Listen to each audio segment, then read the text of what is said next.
everybody, and welcome to another series of the Social Influencer Series, where we interview some of the brightest and most provocative minds in the sales industry to bring you what's on their mind, what they're thinking about, and what their plans are for 2014.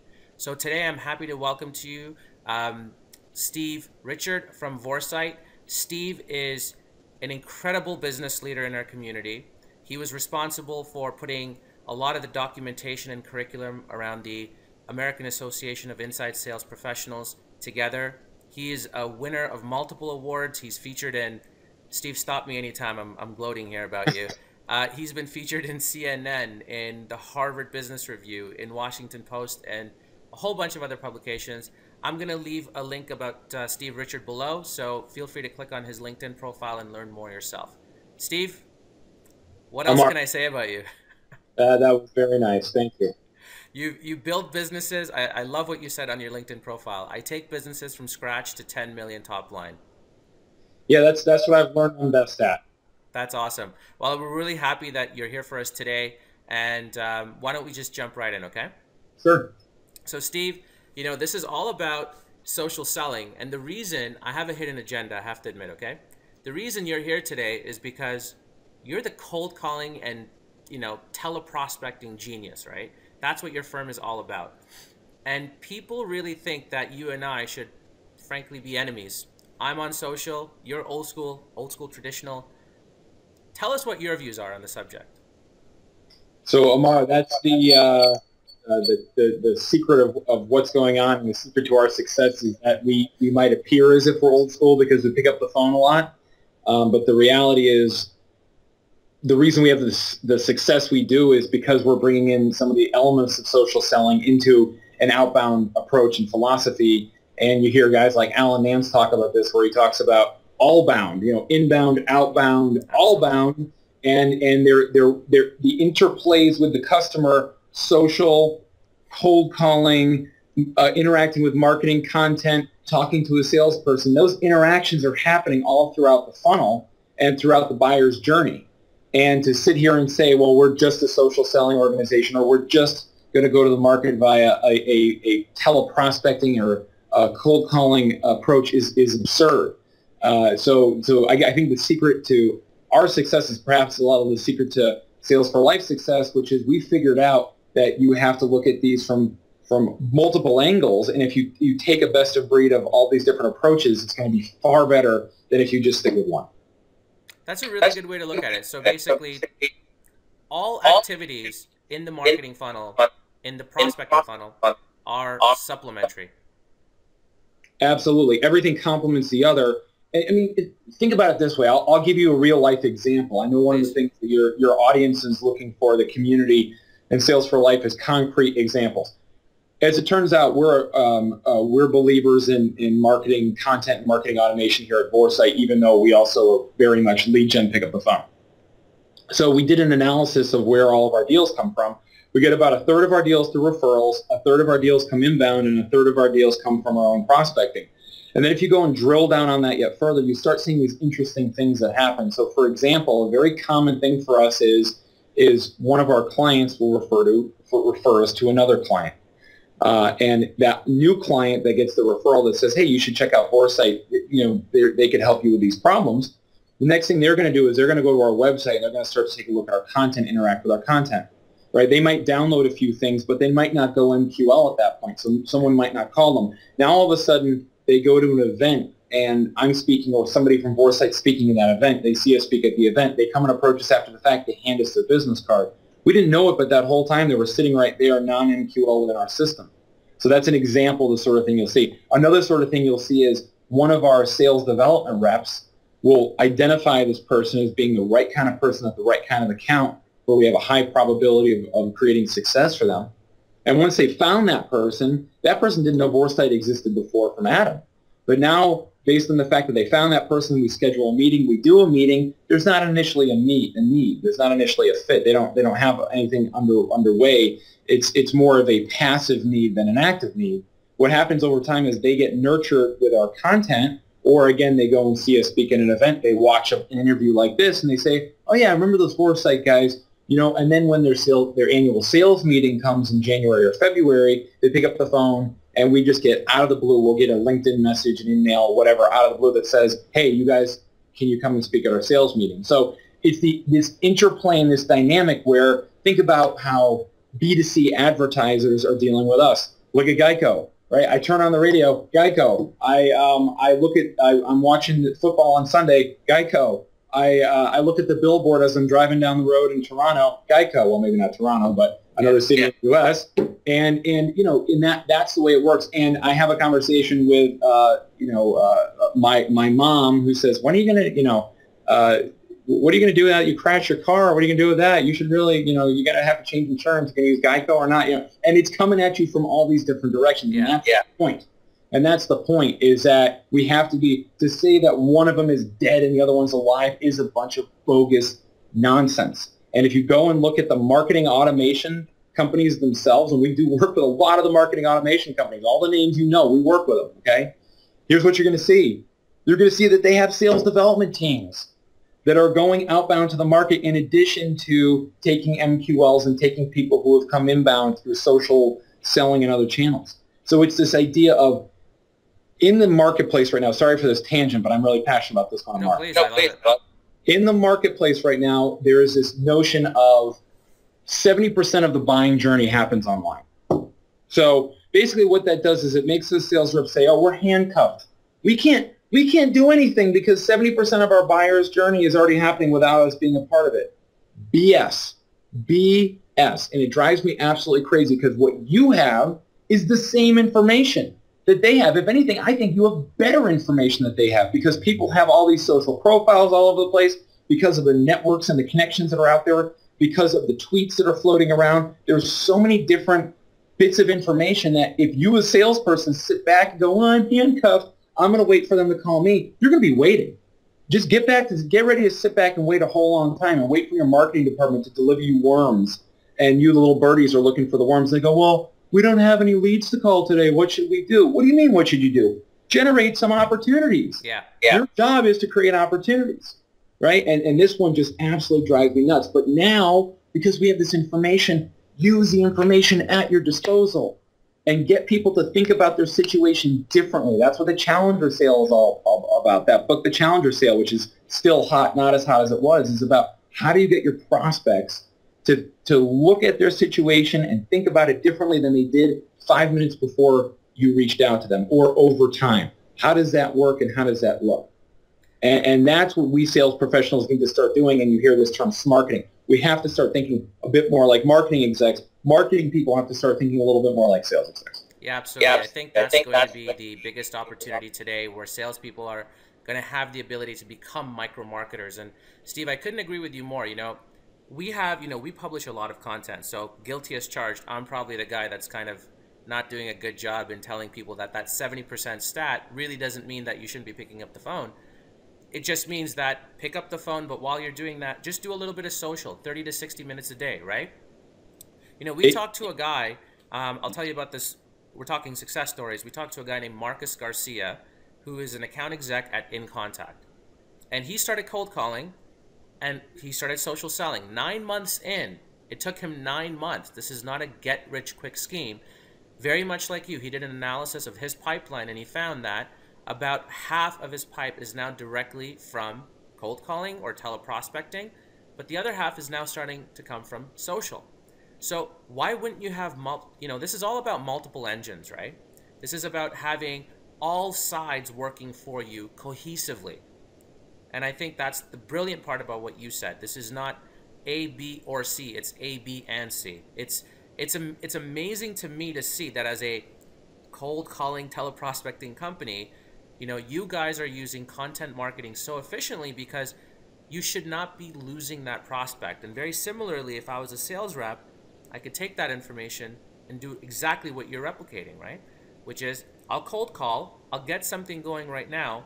If it doesn't work right away, no problem. I can nurture them with my own content, with third-party influencer content along the way, and it's better for everybody. They'll come back to you.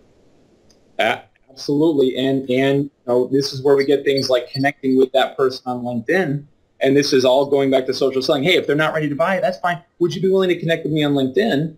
And then now when you're posting your content, now they're going to start seeing those updates if their networks aren't all that big, which most of them aren't. Yeah. Another example, if you're cold calling out to somebody, what is that, or sending a cold email, what does that person do in many cases? They flip back around and they find you and they look you up. What do they see when they find you? So if we have a well-developed LinkedIn profile, guys, this one just it kills me. Twitter, all these other things, Google Plus, they're all great. Just start with the basics. Most people need the 101, okay? And the 101 is just have your profile 100% completed and don't make it an online resume. Don't say like quota crusher. Instead, build it from the standpoint of the buyer. If you're a buyer looking at this, what would you want to see? What are the things that would establish credibility?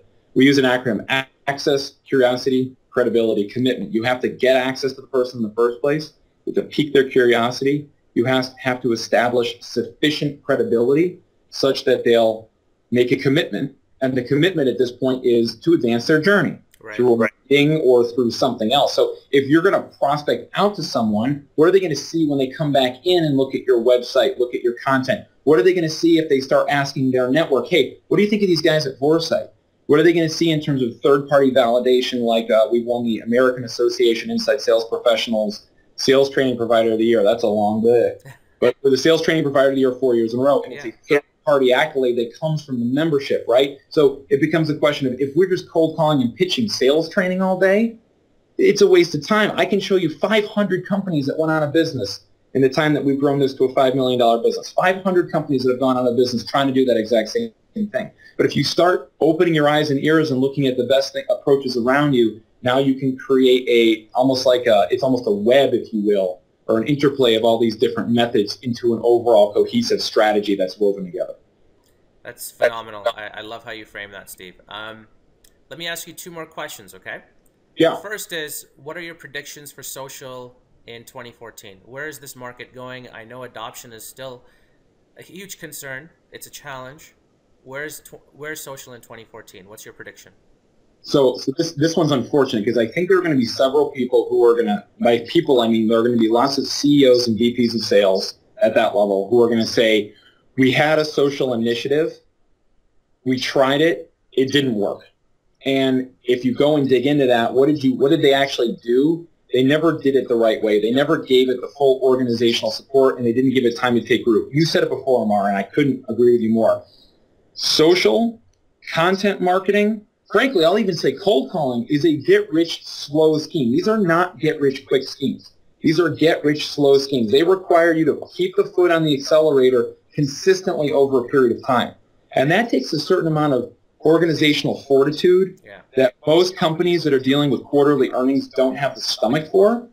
So what I'm going to see is a division between the organizations that have the fortitude to do it, and they can stick to the plan, and they're going to keep the resources. And if you do it for 2 years and you're not seeing results, that'll be a different thing. So I see that. And then I see the organizations that are going to say, well, we tried that, it didn't work. Yeah. They're just going to give up, and they're going to go back to what they were experiencing before. I see, like you were saying before, I see content marketers. I don't see content marketers owning as much of this. So this notion of social is owned by some central hub, some kind of a content marketing function, I don't see that working as well if the sales team and the sales executives aren't behind it. So I'm going to see these kind of liaison people. I'm seeing much more emphasis on sales enablement functions. Historically, you saw all the budgets being concentrated over on the marketing side. They've always had 100 times more money than the sales side. I'm starting to see monies being reallocated from marketing towards sales, or salespeople are making a case for monies going over. So I'm seeing I guess more of that convergence of the sales and marketing group, and I see a huge opportunity for people who are what I'll call revenue captains. I don't know how to describe it a different way, but people who really understand, how do I enable the buyer's journey to a point where they turn into revenue for the company? I see a huge role for these people who don't have a quota, but who understand that process very well, marketing and sales together. And you're going to start seeing people who are these kind of liaison, like the sales effectiveness position or the sales productivity role, those types of roles, or, and demand gen and how they blend between the two. Very interesting. What I'm going to do is request you to come back on the show maybe 6 months from now, we'll do a half-year check-in, and then let's see. Because I personally agree with you. This is my personal belief. I think that the revenue captain, to use your term, is going to be a very critical role in the organization. I see social selling in 2014 being a mix of people starting with their own corporate endeavors, if you will, but I definitely see more companies getting on board. The trick and the key is going to be whether they're successful through exactly what you said, that consistency, that persistence. You need that resilience to keep marching forward, right, Steve? It's not a one-trick pony. This is not I'm going to call a trainer for one day. I'm going to get 3 sessions on LinkedIn, and that's it. Everybody's certified. Back to cold calling. Check the box. And this is that whole this is what Seth Godin talks about, right? I'm sure you read a lot about Seth, and he talks about this whole notion of people ticking the boxes and just making the motions. Hey, I've done it. I've done my job. I'm answerable to nobody now. If it fails, it's not on me. When the whole organization could literally be hanging by the string of a hair because we're not advancing forward. So, can I tell you? I'll tell you a real story, a success story. Please. On that. When we first started blogging, a lot of people were encouraging us to use third parties to help generate the content. And we dabbled with it, but the reality is when you started reading it, you said, this is garbage. And then if you go ask senior executives, so we want to write our blog to appeal to a VP of sales, a manager, director, or VP of sales. If you go and ask those people, who do you read? They're going to list people like Seth Godin, who write their own stuff, not people who have ghostwritten stuff. Right. And then you go and you look at it and you go to that same VP of sales and you say, great, what are you going to do around social and content marketing? And they're like, oh, we're thinking about farming that out. Really? You just said yourself you don't read anything unless the person actually wrote it themselves. So when we first started with our blog, number one, we made a commitment that we're going to write our own stuff.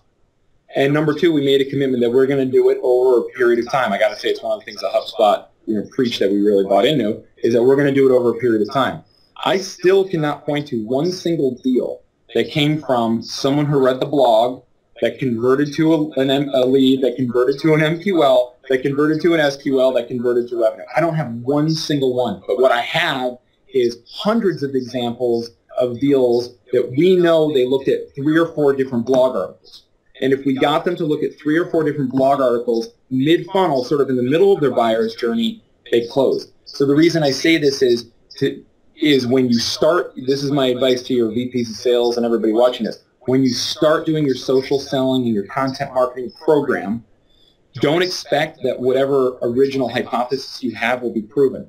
In fact, along the way, you might find out that it's something entirely different. And you have to be nimble enough to iterate with that. And once you figure it out, because you're measuring it and you see what's going on, once you figure it out, double down on that new strategy. And if you double down on that new strategy, you will have great success. So basically test, figure out what works, and then double down once you've figured out what works. I love it. Exactly. Steve, your passion it's captivating. It's very, very awesome to see. I wish the industry had more leaders like you, my friend.